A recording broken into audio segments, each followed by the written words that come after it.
नमस्कार. महाराष्ट्रातील सर्व आशा गट प्रवर्तक भगिनींना कृती समितीच्या वतीने आयटकच्या वतीने आवाहन करतो की आपण 12 जानेवारीपासून संप केला आणि या संपानंतर आपण शहापूरपासून पायी आपण चाललोत आणि त्यानंतर 22 दिवस आझाद मैदानामध्ये आपण बसून होतो. काल मुख्यमंत्री महोदयांनी ज्या पद्धतीने विधानसभेच्या पटलावरती विषय घेतला, आशा गट प्रवर्तकांना 100% देणार म्हणून त्यांनी सांगितलं.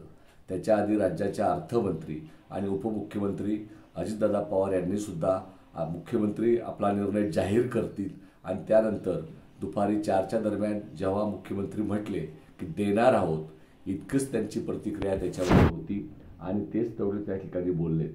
म्हणून महाराष्ट्रातल्या आशा गट प्रवर्तकांना अपेक्षा होती की काल आपला निर्णय मुख्यमंत्री महोदय जाहीर करतील, परंतु त्यांनी देण्यासंदर्भाची घोषणा केली, पण किती देणार या संदर्भात घोषणा केलेली नाही.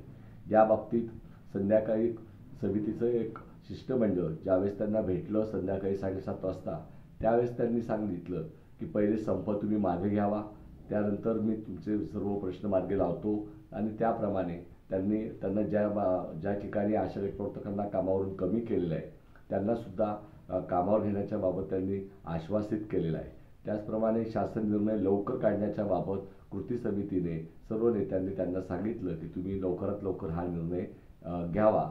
या संदर्भात पण ते म्हटले लवकरात लवकर निर्णय घेतो म्हणून त्यांनी आश्वासित केलेला आहे. आणि म्हणून संध्याकाळी कृती समितीची महाराष्ट्राची बैठक झाली आणि त्या बैठकीमध्ये 4 संघटनेचे प्रतिनिधी आणि सर्वांशी विचारविनिमय करून आपण हा संप तूर्त स्थगित करण्याचा निर्णय घेतलेला आहे. आणि म्हणून आपण हा संप तूर्त स्थगित यासाठी करत आहोत की मुख्यमंत्र्यांनी आश्वासित केलेलं आहे, विधानसभेच्या पटलावरती आपला विषय त्या ठिकाणी देण्याबाबतची त्यांनी घोषणा केलेली आहे. फक्त प्रश्न राहिला आहे तो रक्कम जाहीर करण्याचा. तो मुख्यमंत्री महोदयांनी लवकर करावा ही आपली सगळ्यांची अपेक्षा आहे. आपल्याला कल्पना आहे की राज्याचे मुख्य सचिव डॉक्टर नितीन करीर यांना 8 दिवसापूर्वी जेव्हा आम्ही शिष्टमंडळ भेटलो होतो त्यांनी संपूर्ण माहिती आपल्याला दिलेली आहे. आशा गट प्रवर्तकांना मिळणाऱ्या मोबदल्याची माहिती घेतलेली आहे आणि शासन लवकर हा निर्णय जाहीर करणार आहे. त्यांनी सुद्धा आपण संप मागे घ्यावा अशा प्रकारची आपल्याला विनंती त्यावेळेसही केलेली होती. आणि म्हणून काल मुख्यमंत्र्यांनी दिलेलं आश्वासन आणि त्याचप्रमाणे विधानसभेमध्ये केलेलं आपलं वक्तव्य, आपल्याविषयी गटप्रवर्तक आशाच्या मोबदल्यामध्ये वाढ करण्याचं केलेलं वक्तव्य, यामुळे कृती समितीने हा संप तूर्त स्थगित करण्याचा निर्णय घेतलेला आहे. आज पोलिओचं लसीकरणाचा मुद्दाही मुख्यमंत्री महोदयांनी मांडलेला आहे. म्हणून आशा गट प्रवर्तकांना विनंती करतो की आपण आजपासून सर्वत्र कामावरती आपण रुजू व्हावं.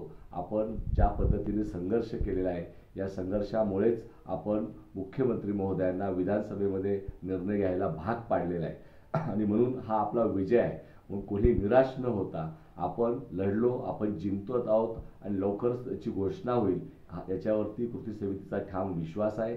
आणि म्हणून सगळ्यांना विनंती करतो की हा निर्णय आपण सर्वांनी, सर्व संघटनांनी, सर्व कृती समितीने विचार करून अनुभवाच्या आधाराने आणि सध्याच्या परिस्थितीनुसार आपण घेतलेला आहे.